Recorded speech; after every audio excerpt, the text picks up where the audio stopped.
হাজার মাইল দূরে থাকলেও কিন্তু আইনের বাবা তার ফ্যামিলিকে একটুকু ভোলে না। তাই দুদিন পরে আসলো, তারপর আমাদের জন্য কষ্ট করে জার্নি করে কত কিছু নিয়ে আসলো। তাই নিয়ে থাকছে আজকের ভিডিওতে। হ্যালো এভরিওয়ান, আসসালামু আলাইকুম। সবাই কেমন আছেন? আশা করি ভালো আছেন। আলহামদুলিল্লাহ আমরাও ভালো আছি। তো দেখতেই পাচ্ছেন এই যে আমাদের জন্য তাজা তাজা মাছ নিয়ে আসছে, ফরমালিন মুক্ত। সে নদী থেকে ধরা মাত্রই মাছ নিয়ে আসছে। তো দেখতেই পাচ্ছেন আমি ধরতেও মাছটা ভয় পাচ্ছি, কারণ মাছের মাথার মধ্যে এখনও নড়তে ছিল। তো এই তো বড় একটা বোয়াল মাছ ধরে নিয়ে আসছে, ধরে বলতে ভুল আর কি, ধরা মাছ নিয়ে আসছে। আর সাথে নিয়ে আসছে চিংড়ি, অনেকগুলো চিংড়ি ছিল এখানে। আর এই ব্যাগটার ভিতরে ছিল আম। আমি বলছি এবছরে সেরকমভাবে আমই খাইনি, যার জন্য আমার জন্য আমরুপলে নিয়েছে। অন্য আম আমি অতটা পছন্দও করি না, যার জন্য আমরুপলে নিয়ে আসছে। তো দেখতেই পাচ্ছেন চিংড়ি মাছগুলো খুব তাজা, এখনও নড়তেছে। তো দুজন মিলে এখন এগুলো বেছে নেব, কারণ এখানে কিছু চিংড়ি হচ্ছে বড় আর কিছু চিংড়ি হচ্ছে ছোট, যার জন্য দুটো আলাদা করে নেব। বড় চিংড়িটা হয়তো বা একটু দু এক সময় ভুনা করে খাওয়া যাবে, আর ছোট চিংড়িগুলো আমরা তরকারিতে দিয়ে খাবো। তো এই তো দেখতেই পাচ্ছেন আমি মাছটার একটা ছবি তুলে নিয়েছি। মাছটা কিন্তু অনেক বড় ছিল, ছবিতে অতটা বোঝা যায় না। আর আমগুলো সুন্দরভাবে গুছিয়ে নিয়েছি, এই যে ঝাঁপিতে নিয়ে নিয়েছি। আমগুলো পুরোই পাকা ছিল, যার জন্য মানে খুব তাড়াতাড়ি খেয়ে ফেলতে হবে, নাহলে আরও নরম হয়ে যাবে। তো দুজন মিলে মাছগুলো বাছছিলাম, আর এর মধ্যে ছোট ছোট কিছু বাং মাছ আর অন্য মাছও ছিল, সেগুলো সরিয়ে নিয়েছি এবং বড় মাছগুলো বেছে নিচ্ছি। আমার অনেকটা কাজেই হেল্প করে দেয় আমার হাজব্যান্ড। আমার মনে হয় প্রতিটা মানুষেরই এরকম হওয়া উচিত, প্রতিটা পুরুষেরই। কারণ স্ত্রী সারাদিন সব কাজ করবে, তারা শুধু আয়েশ করবে, এটা হওয়া উচিত না। কারণ একটা স্ত্রী মানুষের কিন্তু বাসায় অনেক কাজ থাকে, বাচ্চা সামলানো, নানা কাজ থাকে। যেমন আমাদের ফ্যামিলিতে, আমরা মধ্যবিত্ত ফ্যামিলিতে কিন্তু ওরকমভাবে কোনো কাজের লোকও থাকে না, যার জন্য সব কাজই করা লাগে। আর আলহামদুলিল্লাহ আমার হাজব্যান্ড যতটুকু পারে ততটুকুই আমাকে হেল্প করে। তো সে বলছিল যে তাজা মাছ এনেছি, এখন যদি একটু ভুনো করে খাওয়া যায় তাহলে খুব ভালো হয়।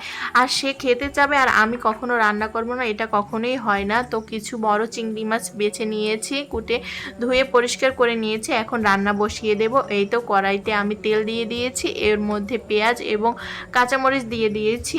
আমার হাজব্যান্ড খুব একটা ঝাল খেতে পারে না, যার জন্য আমি মরিচের পরিমাণটা সবসময় একটু কম দেওয়ার চেষ্টা করি। আর আমার বাচ্চাটাও ছোট, যার জন্য আমি সেই ক্ষেত্রে খেয়াল রেখে একটু কম দিই। ধুয়ে খাওয়ানোর থেকে কিন্তু কম ঝাল দিয়ে খাওয়ানো কিন্তু অভ্যাস করা ভালো, যার জন্য আমি খুব একটা বেশি ঝাল দেই না। তো এইখানে আমি পেঁয়াজের সাথে চিংড়ি মাছগুলো ভেজে নিচ্ছি। অনেক সময় আমি আগে চিংড়ি মাছগুলো ভেজে নিই, কিন্তু আজকে আমি পেঁয়াজের সাথেই সুন্দর করে ভেজে নিচ্ছি। দেখতেই পাচ্ছেন মাছগুলো কিন্তু খুবই তাজা, আর খেতেও ভালো লাগবে ইনশাল্লাহ। তো এখন আমি এর মধ্যে সব মশলাগুলো দিয়ে দিয়েছি, হলুদ, মরিচ এবং লবণ। চিংড়ি মাছ ভুনায় কিন্তু ওরকমভাবে কিছুই একটা মশলা লাগে না, সামান্য মশলায় কিন্তু চিংড়ি মাছ মজা লাগে। কিন্তু আমার হয়েছে জ্বালা, কোভিডের ভ্যাকসিন দেওয়ার পর থেকেই দেখা যাচ্ছে মানে আমার খুব অ্যালার্জির সমস্যা, যার জন্য খেতে পারি না। খুব একটা খাই কিন্তু মানে অতটা না, একটু কন্ট্রোল করে খেতে হয়, আর খেলেই কিন্তু ওষুধ খেতে হয়। আর কার কার এইরকম সমস্যা হয়েছে অবশ্যই কমেন্ট করে জানাবেন। তো এই তো আমার মশলাটা দিয়ে কষানো হয়ে গেছে, আমি আরেকটু পানি দিয়ে মশলাটা কষিয়ে নেব চিংড়ি মাছটা দিয়ে। মশলা যত কষানো হয় ততটাই মানে টেস্ট আসে এই তরকারিতে, কারণ হলুদ মরিচের গন্ধটা যদি আসে তাহলে কিন্তু তরকারি খেতে ভালো লাগে না। তো এখানে আমার মশলাটা কষানো হয়ে গেছে, আমি এখন ঝোলের পানিটা দিয়ে দিয়েছি, আর সামান্য পরিমাণেই দিয়ে দিয়েছি। এখানে চিংড়ি মাছটা যেহেতু ভাজা হয়েছে অতটা ঝোল লাগে না। তো আমার মশলাটা কষানো হয়ে গেছে, মানে চিংড়ি মাছটা হয়ে গেছে।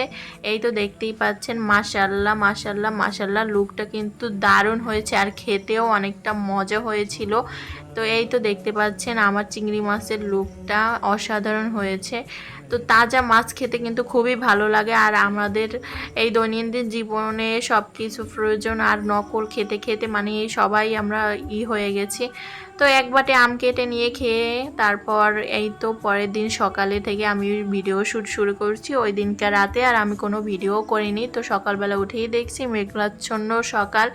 তো এই তো এখন নাস্তা বানাতে চলে আসবো। রান্নাঘরে, কারণ এই এখন ঘুম থেকে উঠেছি, তাদের জন্য নাস্তা বানাতে হবে। আয়নের বাবা আছে, আয়ান আছে, তো এইখানে আমি ফার্স্টই আটা সেদ্ধ করে নিচ্ছি রুটি করার জন্য। দেখতেই পাচ্ছেন সুন্দরভাবে আমি পানিটা বলক ওঠার পরে আটাগুলো দিয়ে দিয়েছি। আমার রুটিগুলো বেলা হয়ে গেছে, এখন ভেজে নেব।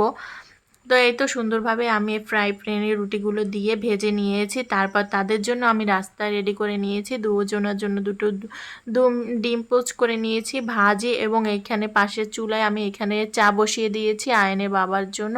আর আজকে আমরা খাবো রুটি পিঠা, যার জন্য এখানে আমার শ্বশুর এই যে প্যাকেট চালের গুঁড়া এনে দিয়েছে, বলেছে আমাকে রুটিগুলো বানাতে, যার জন্য আমি একটা পাতিলে পানি নিয়ে নিয়েছি। আর এই যে পোলাও পাতা এটা দিয়ে দিয়েছি, আর সামান্য পরিমাণে লবণ, মানে যতটা পরিমাণে দরকার ততটা পরিমাণে লবণ দিয়ে দিয়েছি। আর এই পাতাটা দিলে কিন্তু রুটি থেকে একটা আলাদাই সেন্ট আসে। এই যে পানিটা বলক উঠে গেছে, এখন এর মধ্যে আমি সামান্য পরিমাণে তেল দিয়ে দিয়েছি, কারণ তেল দিলে রুটিগুলো অনেক সফট থাকে অনেকক্ষণ যাবত, কারণ চালের রুটি একটু পরেই মানে শক্ত হয়ে যায়, যার জন্য আমি একটু তেল দিয়ে দিয়েছি। আর পানিটা বলক উঠে গেছে, এখন আমি আটাগুলো ঢেলে দেব। তো আমি এখানে 1 কেজি পরিমাণের আটা দিয়েছি, কারণ অনেকগুলো রুটি আমার দ্বারা বানানো সম্ভব হবে না, কারণ একা মানুষ। আজকে আমার শাশুড়িও বাসায় নেই, যার জন্য আমাকে একাই এই রুটিগুলো বানাতে হবে।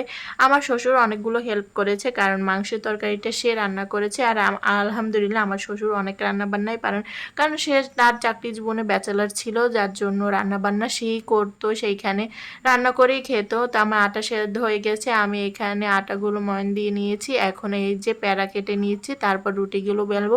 এভাবে কেটে নিলে কিন্তু রুটি বেলতে খুবই একটা সুবিধা হয়। আর এই যে মাশাআল্লাহ আমার শ্বশুরের তরকারিটা রান্না করা শেষ, ফাইনাল লুক দেখতেই পাচ্ছেন। আর এখানে আমরা খেতে বসবো, এখন সব কিছু গুছিয়ে নিয়েছি। এখানে ছিল শাপলা চিংড়ি মাছ ভুনা, আর এই যে রুটিগুলো ভেজে নিয়েছে আমার শ্বশুর। দেখতেই পাচ্ছেন রুটিগুলো কিন্তু অনেক সফট হয়েছে। এরকমভাবে একটু তেল দিয়ে কিন্তু রুটি বানাইলে অনেকক্ষণ যাবত সফট থাকে। আর এই যে আমাদের খাবার দাবার রেডি। আর এদিকে একটু মুরগির মাংস ছিল আগের দিনে, আয়ন খাবে, যার জন্য একটু গরম করে নিয়েছি। তো আজকের ভিডিওটি এই অবধি, যদি ভালো লাগে অবশ্যই একটি লাইক দেবেন। আল্লাহ হাফেজ।